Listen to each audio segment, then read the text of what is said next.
Today, we dive into the deeply troubling and mysterious case of Luo Shuaiyu, a young medical intern at the second Xiangya hospital in China, who was found dead in May 2024.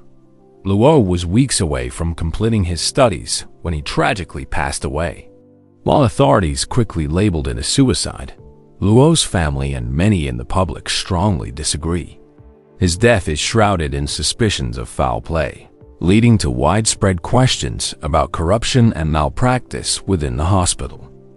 Luo's death occurred amid a growing investigation into Dr. Lai Xiangfeng, a physician at the same hospital who was later sentenced to 17 years in prison for harming patients. Liu's crimes included performing unnecessary surgeries and the disturbing fact that he was involved in an illegal organ trade. But what role did Luo play in all this? And why was he silenced at such a young age? Before his death, Luo had compiled evidence of the hospital's malpractice, including operations performed on patients who didn't need them and an illicit organ trade involving vulnerable patients. He even secretly recorded conversations and made reports about the hospital's request for child organs, which were allegedly used for transplantation or experimentation. Luo was tasked with collecting medical samples, a responsibility he couldn't complete before his passing. This raises concerns about unethical practices at the hospital. The materials he gathered were stored on his phone and laptop, but much of it went missing after his death. His family recovered some of the data, only to face pressure from authorities to accept the suicide narrative. However, many aspects of the case remain unclear. What was Luo's true role in these events? Was he the whistleblower who stood up against illegal activities, or was he a victim of a much darker scheme? Many questions remain unanswered, and the official narrative pushed by the authorities seems insufficient and full of holes. While the Chinese government and the hospital have insisted that Luo's death was a suicide, his family remains unconvinced. They've gone public with their findings, calling attention to the conflicts of interest within the investigation.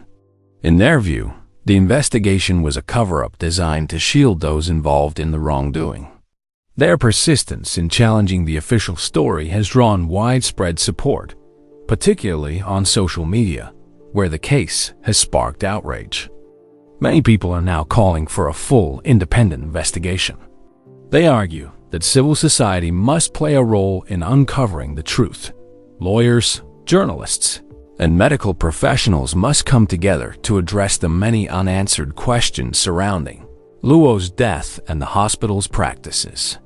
After all, no one should be allowed to judge their own actions, especially when so much is at stake.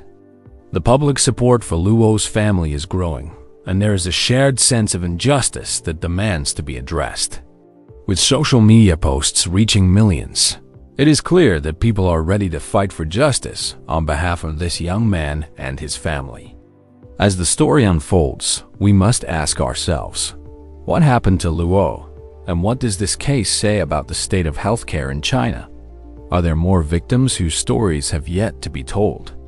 And what steps can we, as a global community, take to ensure that the truth comes to light? If you want to stay updated on this case and others like it, consider supporting the investigation and helping us shed light on the truth. Your contributions make a difference in this fight for justice.